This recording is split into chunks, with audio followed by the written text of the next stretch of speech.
अस्सलाम वालेकुम दोस्तों, उम्मीद आप सब लोग ठीक होंगे। तो मेरा पहले भी एक यूट्यूब चैनल था जिस पे जो सो जीमेल जो सो वेरिफिकेशन की वजह से सस्पेंड हो गया। उसी वजह से जो चैनल जो सो बैक रिकवर नहीं हो रहा था। तो अभी मैंने एक चैनल बनाया है, सैड सॉन्ग्स ऑफिशियल चैनल। तो उस पे जो सो मैं महबूब मिर्ज़त के सॉन्ग्स जो सो अपलोड करता रहता हूँ। एडिटिंग वगैरह मेरी होती है खुद की।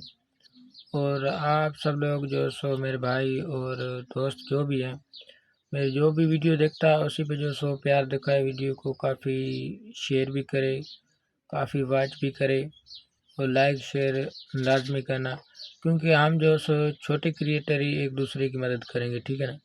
बड़े बड़े क्रिएटर हमारी जो सो मदद नहीं करेंगे, हमारी वीडियो देखेंगे प्रोफाइल की, इसके तो जो सो 5-10 जो सब्सक्राइबर ये क्या करेगा। तो इसी वजह से जो हमारे चैनल देखना पसंद नहीं करते। तो आप जैसे मेरी हेल्प करोगे, मैं आपकी हेल्प करूँगा, ऐसे ही बनता रहेगा। तो हम भी एक दिन जो सो आगे बढ़ेंगे। तो अभी मैंने एक चैनल बनाया है, उस चैनल पे जो सो आप प्यार दिखाना। मैंने जो सो 2-3 वीडियो अपलोड की थी, लेकिन उस पे जो सो कॉपीराइट आ गया था, ठीक है ना। तो उसी वजह से जो मैं ये वीडियो अपलोड कर रहा हूँ, उसके बाद एक सॉन्ग और भी है, वो मैं अपलोड करूँगा। तो ठीक है, शुक्रिया, खुदा हाफिज़।